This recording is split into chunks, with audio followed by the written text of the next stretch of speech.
మీకోసం తెచ్చింది necklace Mela flat 9.99 VA తో నవంబర్ 29 నుండి డిసెంబర్ 7 వరకు హిల్స్ బ్రాంచ్ త్వరలో ప్రారంభం. నమస్తే రమగారు. నమస్తే జయ. రమగారు, ధనుర్మాసంలోకి వెళ్ళబోతున్నాం కదా. కార్తీకం తర్వాత వెంటనే ప్రారంభమవుతుంది కదండి. ఈ మాసం యొక్క విశిష్టత, అవలంబించాల్సిన విధి విధానాలు ఒక్కసారి మాట్లాడుకుందాం. కార్తీక మాసం తర్వాత వచ్చే మాసం మార్గశిర మాసం. అయితే మార్గశిర మాసం రాగానే ధనుర్మాసం కాదు. మార్గశిరంతో సంబంధం లేదు దానికి. మార్గశిరంలో ధనుర్మాసం ప్రారంభం అవుతుంది. మార్గశిరమే ధనుర్మాసం కాదు. మార్గశిరంలో ధనుర్మాసం ప్రారంభం. మరి అప్పుడు మాసం అని ఎలా వచ్చింది? చెప్తాం అది చెప్పాలి. మొన్న ఎవరో కూడా అడిగారు, మామూలుగా మనకి మాసాలు ఇవన్నీ ఎలా వస్తాయి? చాంద్రమానం ప్రకారం, అంటే చంద్రుని యొక్క కదలికలతోటి మనం హళలు పెరుగుడు తగ్గుడుతోటి తిథులతోటి తయారవుతుంది కదా. అవును. ఇప్పుడు మనకి పాడ్యమితోటి నెల మొదలవుతుంది. అమావాస్య వెళ్ళగానే స్టార్ట్. పౌర్ణమి దాకా 15 రోజులు, పౌర్ణమి నుంచి మళ్ళీ 15 రోజులు అమావాస్య. అమావాస్య వెళ్ళంగానే మళ్ళీ నెల పొడుపు తప్పకుండా చంద్రుడు. అమావాస్య వెళ్ళంగానే చంద్రుడు అమావాస్య నాడు ఏమీ కనపడ్డు. మా పాడ్యం నాడు ఏదో ఎటాగో ఉంటాడు. తర్వాత స్లోగా కనపడడం మొదలు పెడతాడు. చంద్రుడి నడకతోటే మన మాసాలన్నీ తయారవుతాయి. ఆలోచించండి, అంతే కదా. అవును. అయితే ఇప్పుడు ఇందులో మళ్ళీ మనకి సంక్రమణం అనేది ఒక ప్రత్యేకమైన పాయింట్ ఉంది. ఈ సంక్రమణం మనకు ఎప్పుడు రెగ్యులర్ గా మాట్లాడుకుంటాం మనం. మకర సంక్రమణం. ఈ సంక్రాంతులు, మకర సంక్రమణం ఒకటే కాదు, ప్రతి నెల సంక్రాంతులు జరుగుతాయి. సూర్యుడు రాసులు మారతాడు, చంద్రుడు మారేవి తిథులు కదా. సూర్యుడు ఒక్కొక్క నెల రోజులు ఒక్కొక్క రాశిలో ఉంటాడు. 12 రాశుల్లోకి మారతాడు సూర్యుడు. ఈ మన కార్తీకం ప్రారంభంలో తులా సంక్రమణం, వృశ్చిక సంక్రమణం జరుగుతాయి. ఇదేంటంటే సంక్రమణాల్లో కూడా మనకి పెద్దవాళ్ళకి తర్పణాలు పిలిచే వాళ్ళు సంక్రమణ కాలంలో కూడా తప్పకుండా చేయాలి. సంక్రమణ అన్నప్పుడు కూడా ఉపవాసం ఉండాలి. మనం క్యాలెండర్ ఫాలో అవ్వడాలి, పంచాంగం ఫాలో అవ్వడాలి మానేసింది ప్రజంతా. అవునండి. ప్రత్యేకంగా కొన్ని మనమే టీవీలలో మనలాంటి వాళ్ళు యూట్యూబుల్లో పడి ఏవో చెప్తే కొన్నిటిని పట్టుకుని అవే పిచ్చి కింద అయిపోతుంది తప్పిస్తే అసలు ముఖ్యమైన వ్యవహారాన్ని మనం చూడటల్లా. సూర్యుడు సంక్రమణం చెందినప్పుడు సంక్రమణపు రోజు మనకి క్యాలెండర్లో కనపడుతుంది క్లియర్గా, ఫలానా రోజు సంక్రమణము అని. ఆనాడు పెద్దవాళ్ళకి ఇవ్వాలి తర్పణాలు, అక్కడి నుంచి బ్రాహ్మడికి దానం ఇవ్వాలని ఒక నియమం ఉంటుంది. సంక్రమణంలో నదీ స్నానం విశేషం, సంక్రమణంలో గోపూజ విశేషం, సంక్రమణంలో గోదానం విశేషం. దాన ప్రక్రియ చాలా విశేషమైంది, కానీ అవన్నీ గుర్తుపెట్టుకోం. కానీ మనకి ప్రత్యేకంగా మకర సంక్రమణం ఒకటి మనకు ఖచ్చితంగా తెలుసు. ఏం చేతంటే మకర సంక్రమణం తర్వాత కాలం మారి ఉత్తరాయణ పుణ్యకాలం ప్రారంభమవుతుంది. ఓకే. దక్షిణాయనం వెళ్ళిపోతుంది. ఇప్పుడు మన కాలాన్ని 2 నడకలుగా విభజించారు, ఉత్తరాయణము దక్షిణాయనము. అంటే సూర్యుడు తూర్పు నుంచి ఉదయిస్తాడు కదా. ఈ ఉదయించే కాలంలో దక్షిణాయనం అప్పుడేమో దక్షిణం వైపుగా వాలుగా ఉంటాడు. ఉత్తరాయణం వచ్చేసరికల్లా సూర్యుడి వాలు ఉత్తరం వైపుకి వస్తుంది. ఇవి దేవతల యొక్క రాత్రి పగలుగా చెప్పబడతాయి. ఓకే.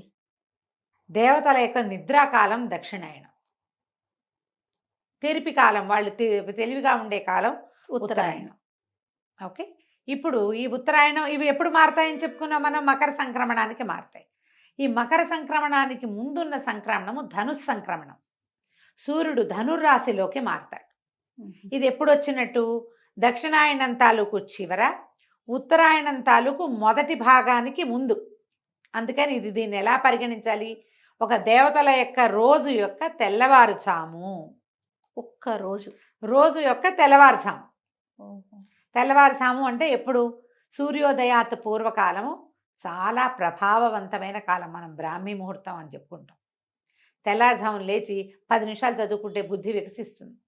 తెల్లవారుజామున స్నానం చేయటం, తెల్లవారే లేవటం, ఇది ఆ తెల్లవారిగా పరిగణించాలి మనం ధనుర్మాసాన్ని. ఇప్పుడు సూర్యుడు ధనుర్రాశిలోకి మారతాడు. ఓకే. ఇప్పుడు మార్గశిరం మొదలవగానే అవదు. మార్గశిరం ఎట్లా మొదలైంది? చంద్రుడు అమావాస్యతో వెళ్ళిపోయి పాడ్యమితోటి మొదలు పెట్టడంతో మార్గశిర మాసం మొదలైంది. నెంబర్ 1. మార్గశిరం వచ్చాక 7 రోజులకో 8 రోజులకో 9 రోజులకో మనకి సంక్రమణం జరగచ్చు.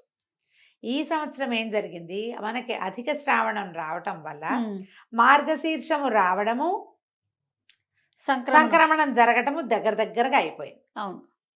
మనకి కార్తీక మాసం 12వ తారీఖుతో అమావాస్య అయిపోతుంది. 13 మనం పోలిపాడ్యమి చేసుకుంటాం తెల్లవారుజాము. 13, 14, 15 3 రోజులు మార్గశిరంలోనే గడుపుతాం.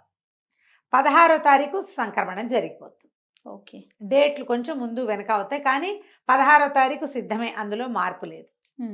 ఈ 16వ తారీఖు నుంచి సూర్యుడు ధను రాశిలోకి మారటంతో సూర్యుడు మారగానే మీరు ఒక్క రోజులో డిఫరెన్స్ కనపడుతుంది చూడండి. ముందు రోజుకి ఈ రోజుకి మంచు పెరిగిపోతుంది. ఒక్క రోజులో డిఫరెన్స్ వచ్చేస్తుంది. ఈ రాశిలోకి మారేసరికి సూర్యుడు ఇంకా మందంగా అయిపోతాడు. వెచ్చదనం బాగా తగ్గిపోతుంది. పొద్దుటిపూట అసలు కనపడ్డు మనకి. బాగా 10 అయితే కానీ సూర్యబింబం మనకి కంటికి కనిపించదు. ఈ సమయం పూర్తిగా పురుషోత్తమ మాసం అని చెప్పబడేటువంటి ఈ మార్గశిర మాసంలో విశేషంగా విష్ణు పూజ చేయాలి. మధుసూదన నామధేయంతో విష్ణువు కొలువై ఉంటాడు. దీనికి మనకి భగవద్గీతలో చెప్తాడు, మాసానాం మార్గశీర్షోహం అని చెప్పాడట కృష్ణ పరమాత్మ. మాసములలో మార్గశీర్షము అత్యంత పవిత్రమైన మాసం అని చెప్పాడు. దీనికి ముందున్న కార్తీక మాసంలో శివ పూజలు చేస్తూ కార్తీక దామోదర ప్రీత్యర్థం అని చెప్పుకుని పూజ చేసుకున్నాం మనం. అవును. ఇప్పుడు కేవలము మధుసూదన ప్రీత్యర్థమే, మధుసూదన పూజే చేస్తాం, విష్ణు పూజే చేసుకుంటాం. అద్భుతమైన మాసంగా చెప్తారు. అయితే ఈ మాసంలో చేసే పూజా విధానము అందరూ చేయరు. ఈ 16వ తారీఖు నుంచి ధనుర్మాసం అంటారు, మార్గళి అంటారు, దాని పేరు అది. ఈ మార్గళిలో విష్ణు పూజ విశేషంగా చేయబడుతుంది. నెలగంటు పెట్టడం, దాన్ని నెలగంటు పెట్టడం నెలపట్టు అంటారు. ఇక్కడి నుంచి పూర్తిగా నెల రోజుల పాటు, అంటే మార్గశిర మొదలైన 4వ రోజున స్టార్ట్ అయింది ఇది. అంటే పుష్యమాసం వచ్చేయాలి కదా. అవును. ఈ ధనుర్మాసము అనేది మొదలయ్యేసరికి పుష్యమాసం వచ్చేస్తుంది. పౌష్యలక్ష్మి వికసిస్తుంది. అప్పటికి బంతిపూలు బ్రహ్మాండంగా వస్తాయి, వరి ఇంటికి చేరుతుంది, కొత్త అల్లుళ్ళు వస్తారు, సంక్రమణం వస్తుంది. సంక్రమణం పూర్తిగా భగవత్కాలము అది. ఆ సంక్రమణం చాలా మంచిది. మకర సంక్రమణంలో ఈ సంవత్సరం అంతా సంక్రమణాల్లో చేయవలసినవి ఏవి చేయని వాడు కూడా మకర సంక్రమణం నాడు అన్ని రకాల దానాలు ధర్మాలు ఏది చేసినా 12 చేసిన ఫలితం లభిస్తుంది. దేవతలంతా కళ్ళు విప్పి నిద్రలేస్తారు. పూర్తిగా ప్రసన్నంగా ఉండే కాలం. అంచేత ఇక్కడి నుంచి స్టార్ట్ దాన ప్రక్రియ మొదలుపెట్టే కాలం. ఓకే. ఈ ధనుర్మాసంలో ఏం చేస్తారు, గొబ్బిళ్ళు పెట్టడం. ఒక్కొక్కళ్ళు ఒక్కొక్క రకమైన ఆరాధన చేస్తారు. వైష్ణవాలయాల్లో విపరీతంగా సేవాకాలాలు జరుగుతాయి. తెల్లవారుజామునే స్వామికి కైంకర్యం చేస్తారు, సేవాకాలం సమర్పిస్తారు. ఈ సేవాకాలాలు సమర్పించేది ఏంటంటే సంవత్సరం అంతా ఒక రకంగా ఉంటే ధనుర్మాసంలో తిరుప్పావై అని ఒక ప్రత్యేకమైన పూజా విధానాన్ని సమర్పిస్తారు. గోదాదేవి శ్రీవిల్లిపుత్తూరులో జన్మించింది. పెరియాళ్ళవారికి జన్మించినటువంటి విష్ణు చిత్తుల కుమార్తె అయిన గోద, ఆవిడ భగవంతుణ్ణి ఎలా ఆరాధించిందో ఆ ఆరాధనా క్రమాన్ని ఈ నెల రోజులు స్వామికి సమర్పిస్తారు. ప్రతి చోట శ్రీరంగనాథుడు విశేషంగా సేవించబడతాడు. వెంకటేశ్వర స్వామి దేవాలయంలో కూడా తిరుప్పావయ్యే చేస్తారు. ఈవెన్ తిరుమలలో కూడా ఈ నెల రోజుల పాటు స్వామివారికి సుప్రభాతం బదులు తిరుప్పావై వినిపిస్తారు విశేషంగా. ఈ నెల అంతా కూడా అన్ని విష్ణువాలయాల్లోనూ విశేషమైన సేవలు కైంకర్యాలు జరపబడతాయి. ఈవిడ ఈ నెల రోజుల పాటు 30 పాసురాలు చదివిందట. పాసురం అంటే ఒక ప్రత్యేకమైన పాట. ఇది ద్రవిడ భాషలో ఉంది. తిరుప్పావై అంటే మంగళకరమైన మేల్కొల్పు. ఆవిడ ఏం చేసిందంటే తన చెలికత్తెల్ని అందరినీ పిలిచి, విష్ణువు సుప్రసన్నుడుగా ఉంటాడు. ఇప్పుడు ఇంతకుముందు నిద్రలేచాడు ఈయన. కార్తీక శుద్ధ ద్వాదశికి ఏకాదశి నాడు నిద్రలేచాడు కదా.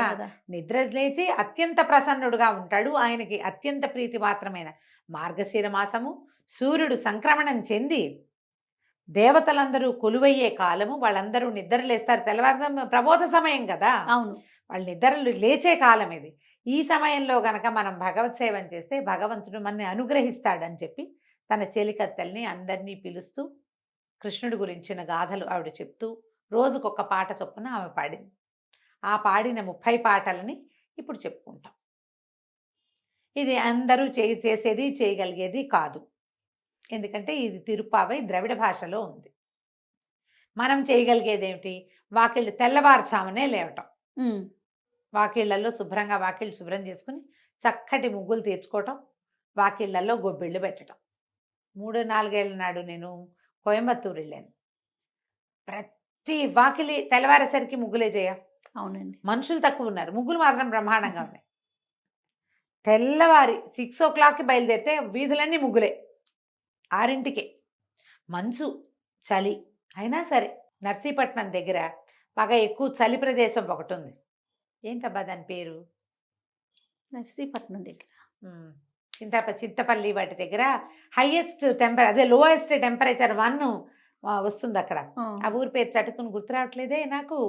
చాలా ఇంట్రెస్టింగ్గా ఆ చలి ఏమిటో చూద్దామని వెళ్ళాం మేము. లంబసింగి వెళ్ళాం ఒక సంవత్సరం డిసెంబర్లో. చలి అదేమిటో చూడాలని. ఒక్కొక్కటి ఉంటుంది కదా. ఆ లంబసింగిలో కూడా తెల్లవారు 5ంటికి ముగ్గులు. ఓ చలి చచ్చిపోతున్నాం. 1 ఉంది మేము వెళ్ళిన రోజు. 0 వస్తుంది చూద్దాం అనుకున్నాం. అంతకు ముందు రోజు వచ్చిందట, మేము వెళ్ళిన రోజు 1 ఉంది. అక్కడ కూడా ముగ్గులు ఉన్నాయి. మనం చేసే సేవ ఏంటంటే ఈ పుణ్యకాలంలో, ఈ ధనుర్మాస కాలంలో అందరూ వాకిట్లో ముగ్గేసుకుంటే విష్ణు సేవ చేసినట్టే. అది ఓకే, గొబ్బిళ్ళు పెట్టుకోవటం.